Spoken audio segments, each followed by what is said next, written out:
नमस्कार, मैं हूं ज़ायरा। एपीएन के लोकप्रिय कानूनी प्रोग्राम लीगल हेल्पलाइन में आपका स्वागत है। इसमें हमारे कानूनी विशेषज्ञ रोजमर्रा की जिंदगी की समस्याओं से जुड़े कानूनी मसलों पर आपकी शंकाओं का समाधान करते हैं। आप भी इस प्रोग्राम से जुड़ सकते हैं और फोन करके कानूनी राय ले सकते हैं। आज हम आपको एफआईआर से जुड़ी जानकारी देंगे। थाने में लिखित रूप में किसी अपराध की दी जाने वाली सूचना को एफआईआर कहते हैं। अपराध के संज्ञेय होने पर ही एफआईआर लिखी जाती है। अगर किसी अपराध की शिकायत फोन पर की गई है तो शिकायतकर्ता को बाद में थाने जाकर एफआईआर का पंजीकरण कराना होता है। प्रभारी के थाने में नहीं होने पर थाने के सबसे वरिष्ठ अधिकारी से शिकायत की जा सकती है। अगर थाना प्रभारी ही एफआईआर लिखने से मना कर दे तो पुलिस के वरिष्ठ अधिकारी से शिकायत करें।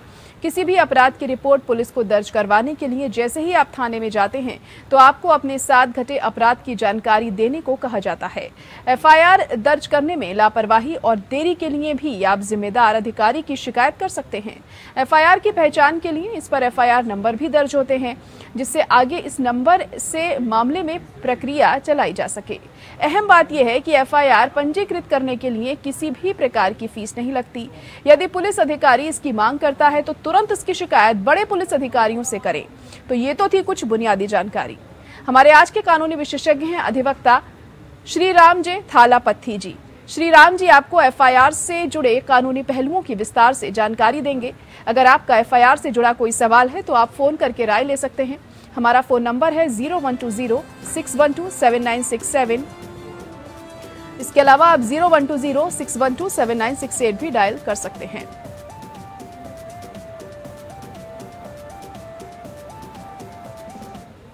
हमारे अधिवक्ता श्री राम जी इस वक्त हमारे साथ जुड़ चुके हैं। सर, बहुत स्वागत है आपका हमारे इस खास प्रोग्राम में।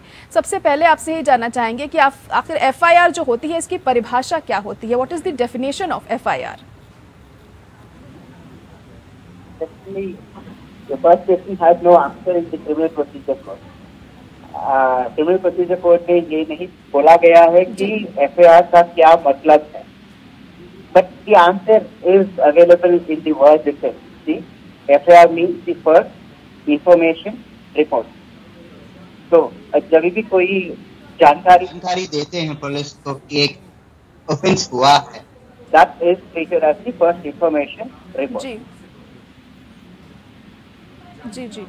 तो एफआईआर अगर आपको दर्ज करनी है तो उसका क्या कुछ प्रक्रिया होती है? क्या पूरा प्रोसेस होता है? How to register FIR? What is the procedure to register FIR? 154 CRPC says the procedure about how to file an FIR. You have to go to the police station and then you have to tell the police that such an offense हुआ है, कुछ जुर्म हुआ है। जी। Right. फिर किसी को भी आप इंफॉर्मेशन देते हैं वो उसको रिकॉर्ड करके आपको एक कॉपी देना है। But this is the broad procedure in registering an FIR. That copy that is being given to you, जो कॉपी मिलता है आपको वो फ्री ऑफ कॉस्ट, इसके लिए कुछ शुल्क नहीं है। The important thing is it has to be a cognizable offense. But then I have to explain what is a cognizable offense. जी। तो जीरो एफआईआर के बारे में भी सर हम अक्सर सुनते हैं। जीरो एफआईआर के बारे में जानना चाहेंगे कुछ आपसे। इसे कैसे दर्ज किया जाता है? ये क्या चीज होती है? हमारे दर्शकों को बताइए। जब मैं कहा था ना कि जब कोई जाके पुलिस स्टेशन में ये इंफॉर्मेशन दे रहे हैं कि कुछ फॉर एग्जाम्पल खून हुआ है कहाँ कहीं पे, तो अगर वो ज्यूरिसडिक्शन के बाहर है, उस पुलिस स्टेशन के बाहर है, ज्यूरिसडिक्शन के बाहर है, तो there is something registered called as zero FIR. Now what is the zero FIR? Usually जब एक एफआईआर रजिस्टर होता है तो उसमें एक नंबर डाल के देते हैं आपको, that's the crime number. Now in a zero FIR, no such number is registered because it has to be sent to the jurisdictional police station. जी. So that is the zero FIR. जी. तो FIR जब कोई दर्ज की जाती है तो क्या कुछ इन्फॉर्मेशन उसमें दी जाती है? क्या जानकारियां ऐसी होती हैं जो उसमें दी जाती हैं? What are the details to be included in FIR when someone is registered FIR? Yeah, these are common aspects. See, anyone witnesses a crime, right? वो तुरंत जाते हैं पुलिस स्टेशन, पुलिस स्टेशन में जाते हैं और पहले चीज ये बोलते हैं कि ये चीज हुआ है, इनके साथ हुआ है जी, किसने किया है, क्या टाइम पे, कहाँ पे, ये सब चीज होते हैं FIR. But see, it is not necessary that everything that I just mention has to be there. अगर आपको ये नहीं मालूम है कि किसके साथ हुआ है ये चीज, तो आपको वो इंफॉर्मेशन आप नहीं दे सकते, है ना। So that कैसे left us blank. Similarly, if you don't know who did it, the FIR will be registered against unknown person. Ji ji. So the important thing is, just a second, the important thing is that an offence has to be disclosed. Ji, So offences are of two types. One is cognizable offence, the other is non-cognizable offence. Now, cognizable offence is what is dealt with under 154. Ji, Now, अगर आप देखेंगे CrPC में कि cognisable offence क्या होता है, तो CrPC ये बोलता है कि सीआरपीसी में एक शेड्यूल होता है, फर्स्ट शेड्यूल। इसमें there are different kinds of offences and हर एक ऑफेंस को क्लासिफाई किया जाता है कि ये कॉग्नाइजेबल ऑफेंस है कि ये नॉन कॉग्नाइजेबल ऑफेंस। अब फर्क क्या होता है कॉग्नाइजेबल और नॉन कॉग्नाइजेबल में? फर्क ये होता है कि cognizable offense में the police officer can arrest without warrant. Ji ji. Whereas in a non-cognizable offense, the police officer has to get the permission of the magistrate under 155, and then only he gets the power to arrest. Now, why is this distinction made? ये distinction इसलिए रखा हुआ है क्योंकि serious offenses के लिए आपको permission नहीं चाहिए magistrate का। For example, if there is a murder, then the police officer need not go to the magistrate to get permission for investigating the offence. He can immediately arrest and start investigation. But for non-cognizable offence, Section 155 says you have to go to the magistrate, get permission to investigate, and then start investigating. And that's the difference between cognizable and non-cognizable. Now, 154 CRPC, where this FIR is actually dealt with, pertains to cognizable offence. Ji ji. 155 is pertains to non-cognizable. So this distinction has to be found in. जी जी जी। श्रीराम जी, आप कोई भी अपराध है, जैसे कोई crime है, वो संज्ञेय है यानी कॉग्नाइजेबल है, तो उसमें पुलिस को एफआईआर दर्ज करनी होगी। और अगर पुलिस कोई बहाना बनाती है, रिजेक्ट करती है एफआईआर दर्ज करने से, तो ऐसे में क्या करना चाहिए कि अगर पुलिस अवॉइड कर रही है एफआईआर दर्ज करने के लिए? तो दो चीज मुझे यहाँ पे बताना। पहली चीज ये है कि जब आपका कंप्लेंट जो आप दे रहे हैं पुलिस स्टेशन में, अगर वो एक कॉग्नाइजेबल ऑफेंस डिस्क्लोज करता है, तो it is mandatory for the police to register the FIR, right? This is settled by the Supreme Court in 2013 by a 5-judge bench led by Justice Sadasiva. The court title is Lalita Kumari versus State of UP. Where clearly उन्होंने कहा है कि अगर आपके complaint जो आप police station में दे रहे हैं जी, अगर वो कॉग्नाइजेबल ऑफेंस डिस्क्लोज करता है, तो पुलिस स्टेशन में जो भी पुलिस है उनका कर्तव्य ये है पहले कि उनको एफआईआर रजिस्टर करना है।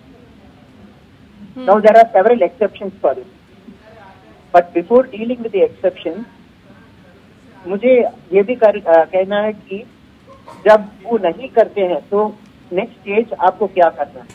अगर पुलिस बताता है कि आप अब नहीं करूंगा, बाद में आना, मुझे अभी और कुछ काम है, या जो आप कह रहे हो मैं अभी नहीं कर सकता हूँ, या वैसे मना कर रहे हैं आपको, then you have to go and make the same complaint to the Superintendent of Police.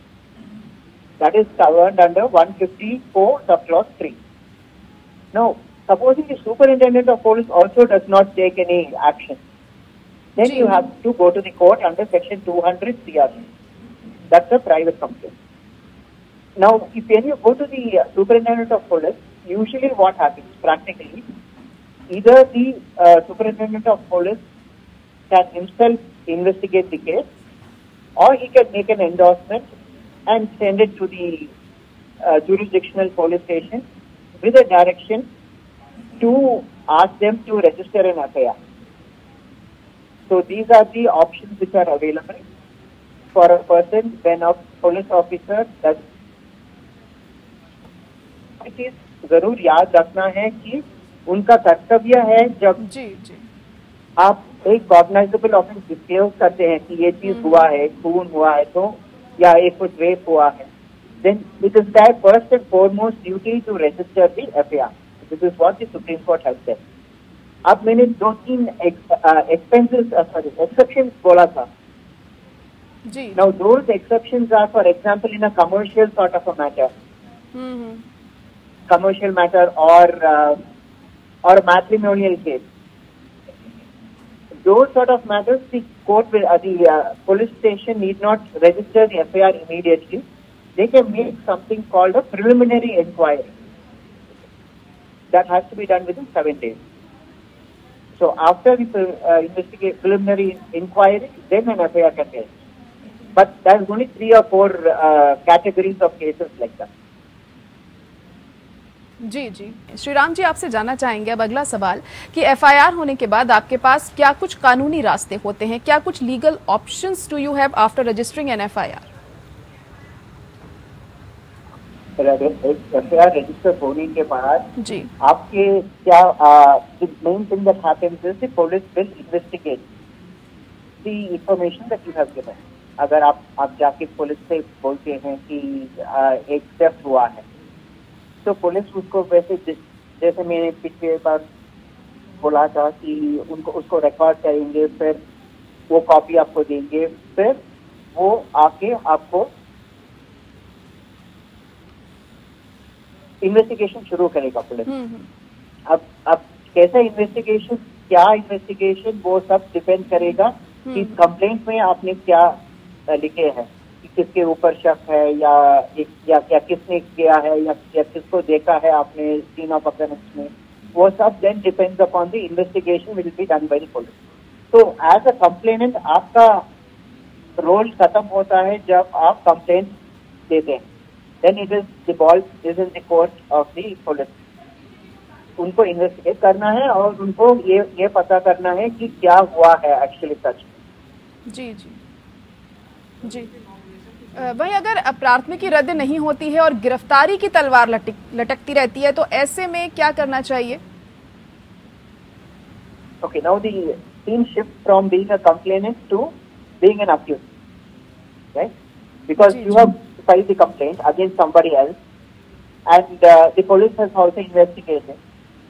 अब investigation करने के बाद police will have some shak on somebody, right? They doubt someone. Now that person would have to go to court to apply for an anticipatory bail because he is not in custody yet.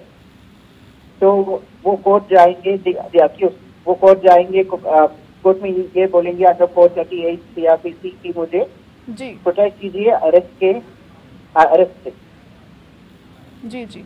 तो वही CRPC now as a complainant you can plead in that anticipatory bail and you can oppose the grant of the anticipatory bail. So the court will hear you also before granting any order.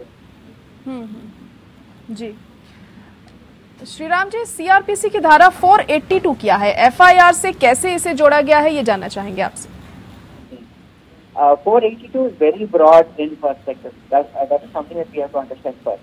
अब 482 ये बोलता है very generally, it's not limited to FIR, right? It is sought to prevent the abuse of law or the process of law, right? अब मान लीजिए अगर कोई आपके खिलाफ FIR फाइल करता है और इसमें कुछ भी इंग्रेडिएंट्स नहीं है ऑफेंस का, राइट? एंड पुलिस आपको सर्च कर रहे हैं, they are looking for you, they are summoning you to appear. All this harassment takes place, coercive steps, as they say, right? So under 482, you can file a petition before the High Court and ask for quashing of the FIR. So if you are able to prove before the High Court, establish before the High Court, that the FIR does not disclose an offence itself. If you remember, I told you earlier that the first thing that the FIR has to disclose is an offence. Now, the offence means there are some ingredients which has to be in the offence, right? कि ये हुआ है, इसलिए ये offence हुआ है, and therefore you have to take action against this person. Now, if those ingredients are not there, then under 482 you can petition the High Court and ask for quashing of the FIR as an accused. And if you are a complainant, you can again intervene in those proceedings and say that the ingredients are in fact made out, and therefore the petition is to be dismissed. So that is 482 broad. With reference to specifically with FIR, because 482 is very broad in perspective. जी जी, तो ये तो 482 की बात हुई। वहीं अगर बात करें रोजनामचे की, तो रोजनामचे और FIR में क्या फर्क होता है? So they are entirely different things. FIR is your complaint before the police that an offence has happened. The other one is entirely different. That occurs in the course of investigation. जी जी जी। तो FIR हम दर्ज करते हैं तो इसे cancel भी कर सकते हैं, निरस्त भी इसे कर सकते हैं, उसका क्या कुछ प्रोसीजर होता है और वो कैसे की जाती है? ओके, बहुत फिल्मी हो जाता है एक्चुअली। जब आप जाके बताते हैं पुलिस को कि एक ऑफेंस हुआ है, that is setting the criminal law in motion, right? So one that is set into motion, you cannot stop it. The cancellation of FIR and all happens only in movies very easily, because here, unless once the FIR is registered, then the police has to take it to its logical conclusion. You have to understand one thing. जब एक offense के complaint होता है, जी, तो वो एक व्यक्ति के अगेंस्ट नहीं है, that is against the entire society. Right? So when a person says this offense has happened, please take action, अब बाद में जाके ये बोलेगा कि नहीं, मुझे नहीं एक्शन लेना है, पुलिस नहीं मानेगा।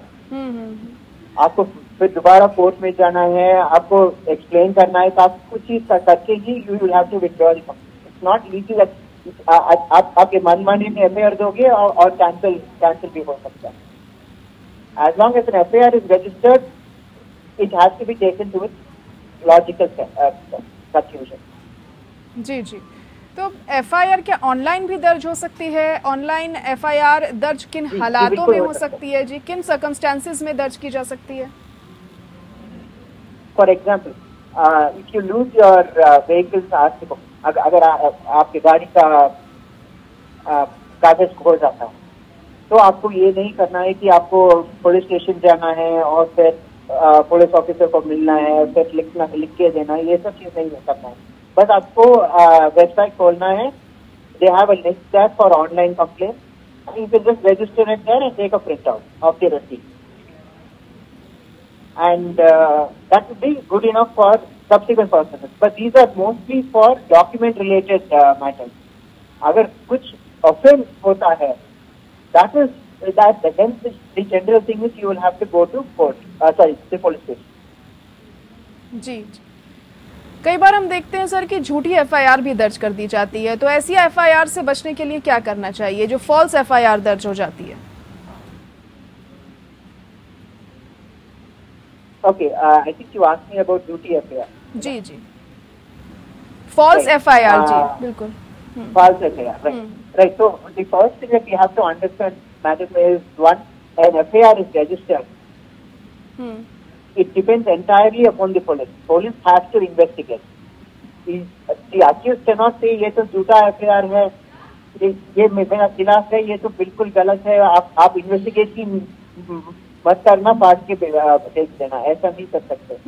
Police will have to investigate, and investigation में अगर ये झूठा है तो आ जाता है कि ये झूठा है, राइट? तो the moment police start investigating, the reality of the fact will come out. जी, अगर झूठ के ऊपर FIR दर्ज किया हुआ है, then the police will say that this is a false FIR and close it. जी जी, बिल्कुल। तो वहीं अगर सर जैसे कि अगर हम बात करें अनुच्छेद 226 के तहत एक रिट याचिका दायर कर एफआईआर के खिलाफ कार्रवाई क्या होती है? व्हाट इज द जी जी I told you earlier about 482 CRPC, right? Now 226 is broader than 482. 226 is under the writ petition, the writ jurisdiction of the High Court, whereas 482 is under the CRPC.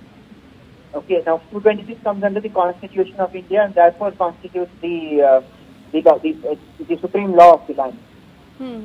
And but the principles are the same. For 482 and 226, the principles are the same.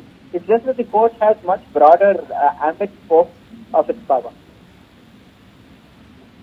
जी जी, चलिए बहुत शुक्रिया श्रीराम जी थालापति जी हमारे साथ जुड़ने के लिए। बहुत अहम जानकारी आपने दी एफआईआर से जुड़ी हुई हमारे दर्शकों को और उम्मीद है उन्हें इससे जरूर फायदा पहुंचेगा। और इसी के साथ लीगल हेल्पलाइन में आज के लिए इतना ही। मुझे दीजिए इजाजत, नमस्कार।